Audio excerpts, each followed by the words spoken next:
24 चुनाव से पहले कांग्रेस एक बार फिर राहुल गांधी को लॉन्च करना चाहती है। लोकसभा चुनाव से पहले राहुल गांधी फिर भारत जोड़ो यात्रा पर निकलने वाले हैं। जब एक एक सीट जोड़ने की बात हो रही है, जब चुनाव सिर्फ 90 दिन दूर है, उस वक्त कांग्रेस अपनी पूरी ताकत राहुल गांधी की यात्रा पर लगाने वाली है। इस बीच बीजेपी ने आज अपनी पार्टी की मीटिंग बुलाई है। वहां सब तय है। इस बार कैंडिडेट पहले तय कर दिए जाएंगे, प्रचार भी पहले शुरू हो जाएगा। मोदी की गारंटी की गाड़ी निकल चुकी है। लोकसभा की हर सीट पर 1 to 1 टक्कर होगी। तब क्या होगा, आज ये भी आप हमारी इस रिपोर्ट के जरिए जान लीजिए। क्या 24 के लिए वोटर्स ने मोदी को ही अपना पीएम सेलेक्ट कर लिया? राहुल को एक बार फिर रिजेक्ट कर दिया, खड़गे को भी नेग्लेक्ट कर दिया। क्या इसीलिए मोदी विरोधी गुट ने शोर शराबे हंगामे का 24 वाला प्री चुनावी सीजन लॉन्च कर दिया? मोदी को हराने के लिए, मोदी को हटाने के लिए विरोधी क्या क्या करेंगे, कितना नीचे गिरेंगे, किस हद तक जाएंगे? राहुल कितना झूठ फैलाएंगे, इंडी अलायंस वाले कितनी अफवाह उड़ाएंगे, कितना शोर मचाएंगे, कितना माहौल बनाएंगे? कांग्रेस के नेता कैमरे पर आएंगे, प्रोटेस्ट मार्च में दाएं बाएं देखकर मुस्कुराएंगे। क्या 24 में राहुल को वो ऐसे जिताएंगे? खड़गे 12 मिनट का प्रोटेस्ट करके भी 12 सीट क्यों नहीं ला पाएंगे? क्या विरोधियों की लाख कॉन्स्पिरेसी थ्योरी के बावजूद 24 में मोदी ही आएंगे? विरोधी तख्ती दिखाएंगे। सबके हाथ में एक जैसी ही तख्ती पकड़ाएंगे, तख्ती दिखा दिखा कर चिल्लाएंगे। एक कैमरे से दूसरे कैमरे पर जाएंगे। लोकतंत्र की हत्या बंद करो, लोकतंत्र का मर्डर मत करो। याचना नहीं, अब रण होगा। मोदी के खिलाफ जंग भीषण होगा। क्या ऐसे ऐसे पोस्टर दिखाकर इंडी अलायंस वाले मोदी को हराएंगे? या फिर इस सियासी स्टंट की वजह से विरोधी खुद हार जाएंगे? क्या देश के वोटर को विपक्ष की खिचड़ी सरकार नहीं, मोदी को ही लाना है? इंडी अलायंस को 24 के बाद भी तड़पाना है? ऐसा कौन सा डेटा आया है जो इंडिकेट कर रहा है कि 24 में इंडी अलायंस साफ हो जाएगी, पब्लिक मोदी की ही हैट्रिक बनाएगी? इसका एक जवाब मोदी स्टाइल ऑफ पॉलिटिक्स है, जो विरोधियों पर 21 है। अब विरोधियों की पहले वाली टैक्टिक नहीं चलेगी। जीत तो मोदी की नई ट्रिक से ही मिलेगी। तो नरेंद्र मोदी जी की सरकार में, तो मोदी सरकार में उसकी गारंटी हुई। मोदी ने एक तीर से 28 पार्टियों वाले इंडी अलायंस का सपना कैसे चूर चूर कर दिया? हैट्रिक के लिए कौन सा नया ट्रिक इस्तेमाल किया? फुल डिटेल आगे देंगे। लोकतंत्र की हत्या बंद करो। मगर उससे पहले विरोधी खेमे में फैला अनरेस्ट देख लीजिए। सब के सब निकले तो थे मोदी के खिलाफ प्रोटेस्ट करने, लेकिन यहां प्रोटेस्ट कम, विपक्षी एकता के नाम पर मोदी विरोधी खिचड़ी पक रही थी। वही घिसी पिटी लाइन, वही पुराने पोस्टर्स, वही पुरानी तख्तियां, वही पुराने चेहरे।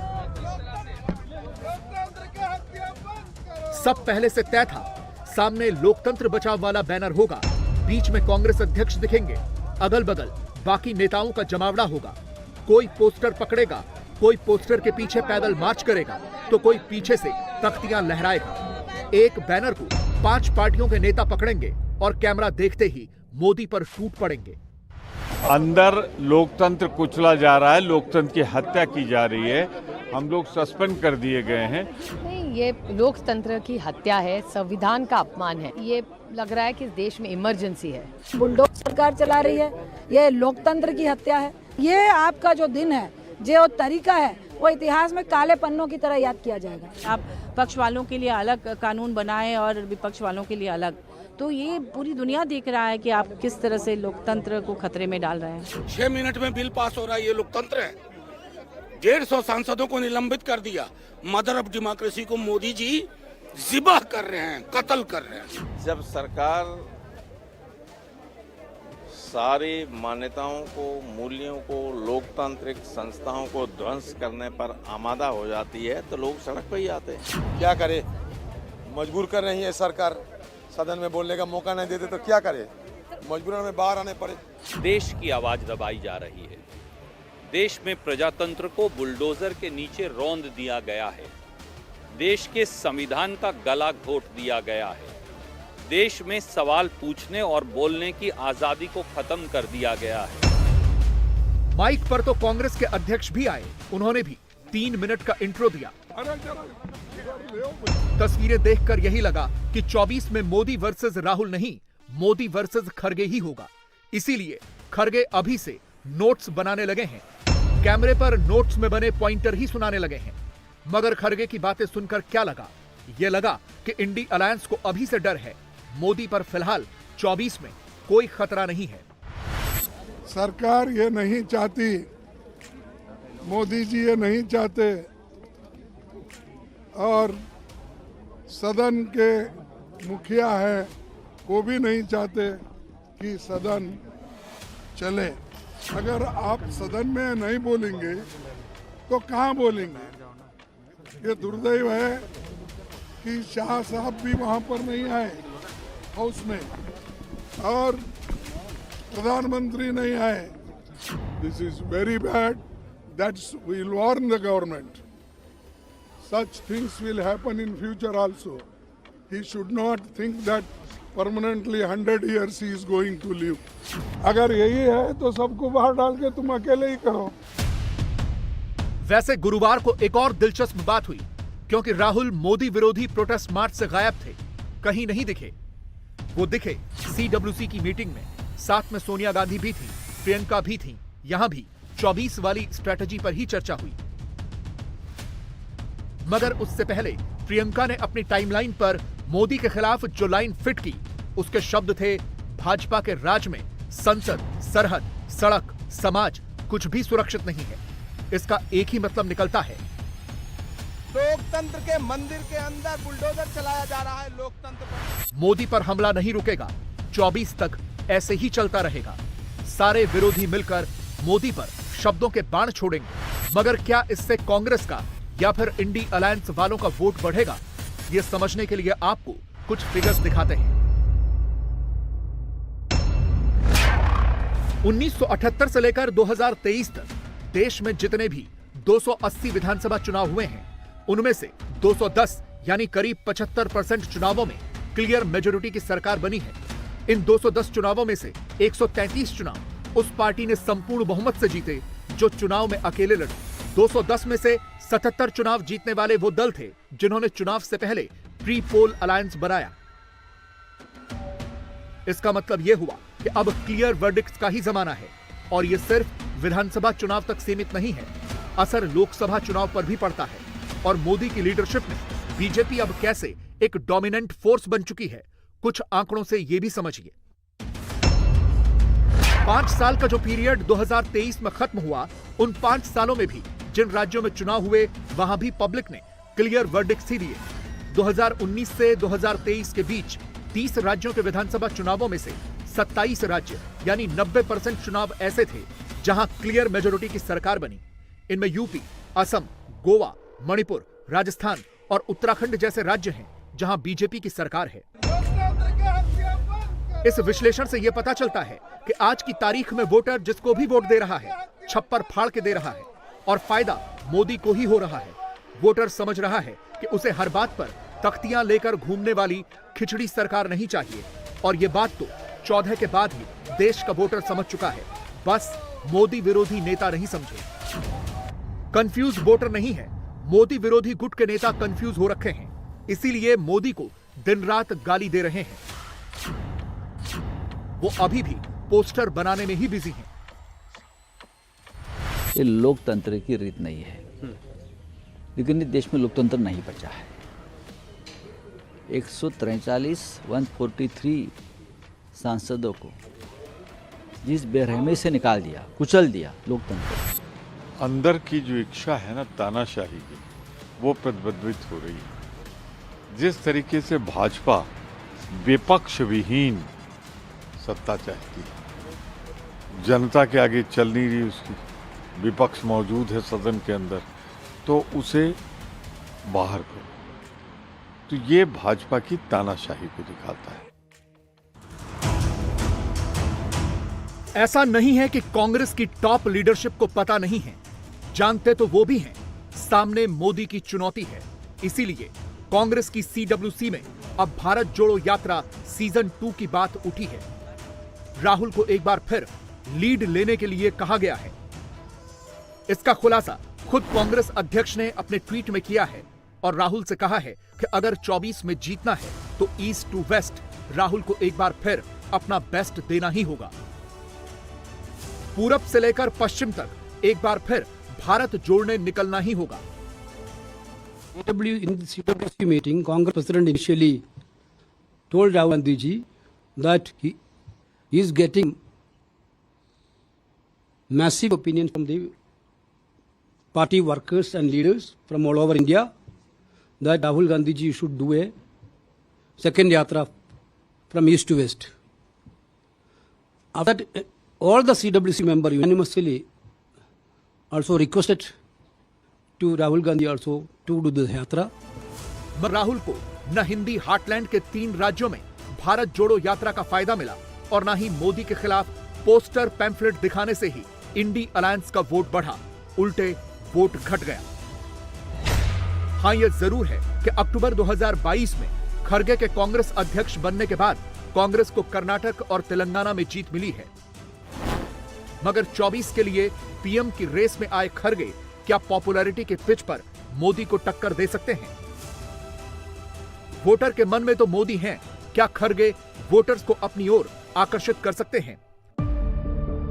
फिलहाल तो इसका जवाब है नहीं, और यह बात अलग अलग सर्वे से भी पता चलती है।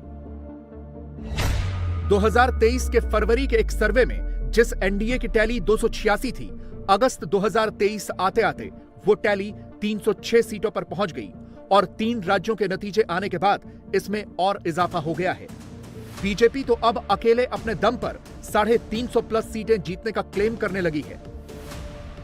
यानी विरोधी जिस वक्त संसद के बाहर तख्ती दिखा दिखाकर मोदी पर हमलावर हैं, उस वक्त मोदी न सिर्फ संसद के भीतर विपक्ष के नेताओं से मुलाकात कर रहे हैं, बल्कि 24 वाली स्ट्रेटेजी भी 23 खत्म होने से पहले ही रेडी कर चुके हैं।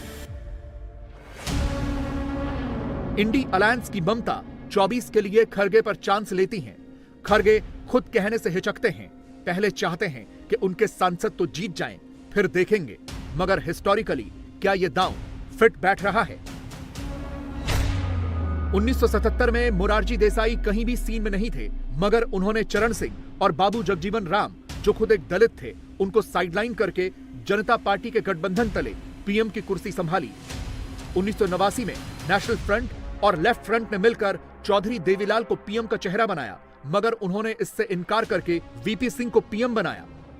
2004 में हर कोई सोच रहा था कि सोनिया गांधी प्रधानमंत्री बनेंगी, मगर उन्होंने मनमोहन सिंह को पीएम बना डाला। मल्लिकार्जुन खड़गे को मोदी के खिलाफ विरोध और शोर शराबे का चेहरा बनाकर इंडी अलायंस 1977 वाली स्क्रिप्ट दोहराना चाहता है, क्योंकि उस वक्त जनता पार्टी ने भी वोटिंग से पहले अपने पीएम कैंडिडेट का नाम घोषित नहीं किया था। तब जनता पार्टी इंदिरा गांधी के सामने किसी पर्सनैलिटी को खड़ा करके वोटर को कंफ्यूज नहीं करना चाहती थी। इंडी अलायंस ने भी इस बार खड़गे का नाम आगे किया है, मगर नाम पर मुहर नहीं लगाई है। इससे एक चीज तो क्लियर है कि विरोधी गुट को अच्छी तरह से पता है कि सामने मोदी जैसा ऐसा लीडर है जिनको हराना इतना आसान नहीं है। वैसे भी विरोधी जिस खड़गे के सहारे 24 में आने का ख्वाब देख रहे हैं, उन्होंने शायद यह चेक नहीं किया कि 28 राज्य और 8 केंद्र शासित प्रदेश यानी देश के 36 सूबों में से 18 में कांग्रेस का स्कोर 0 है। यानी वहां कांग्रेस के सांसद ही नहीं है। कांग्रेस विपक्ष की एक ऐसी पार्टी है जिसकी सिर्फ एक राज्य यानी केरल से 15 लोकसभा सीटें हैं। कई राज्यों में वो सिंगल डिजिट में है। यानी जो पार्टी 18 राज्यों में नील बटे सन्नाटा है, वो अपने दम पर 24 में मोदी को कैसे हराएगी? इंडी अलायंस उस पार्टी के नेता को पीएम कैसे बनाएगी?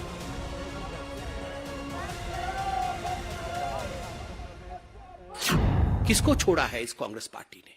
किसको छोड़ा है इन इंडी अलायंस वालों ने? कितने उच्च विचार की साधारण परिवार से, आदिवासी परिवार से हमें प्रेसिडेंट ऑफ इंडिया मिली है, भारत की राष्ट्रपति। भारत के राष्ट्रपति के रंग को लेकर मखौल उड़ाना, भारत की राष्ट्रपति को राष्ट्रपत्नी कहना, क्या चल रहा है? आपको जनता वोट नहीं देगी, आपको जनता हराएगी, आप अपना फ्रस्ट्रेशन राष्ट्रपति और उपराष्ट्रपति पर निकालेंगे, इस प्रकार की भाषा का प्रयोग करेंगे। और एक बात मैं स्पष्ट रूप से बता दूं और कान खोल के सुन ले, जाटों के कंधों का मखौल उड़ाना मना है। हिम्मत किसकी है जो जाटों के कंधों का मखौल उड़ाए? ये फौलाद के कंधे हैं जाटों के। जब जब मां भारती की आवश्यकता रही है, जब जब मां भारती की सुरक्षा की आवश्यकता रही है, हमारे जाट भाइयों ने फौलाद के कंधों के साथ सीना तान करके हिंदुस्तान के लिए वो खड़े रहे हैं। इसलिए आगाह करते हैं, जाटों के कंधों का मजाक कोई ना उड़ाए। ये कंधे मां भारती के कंधे हैं और जाटों की रीढ़ की हड्डी कभी झुक नहीं सकती। ये वो रीढ़ की हड्डी है जो हम सबको एक करके खड़ा करती है। इसलिए जाटों की रीढ़ की हड्डी झुक गई है, इसकी मिमिक्री करने की कोशिश करना यह अपमानजनक है, आपत्तिजनक है, दुखद है।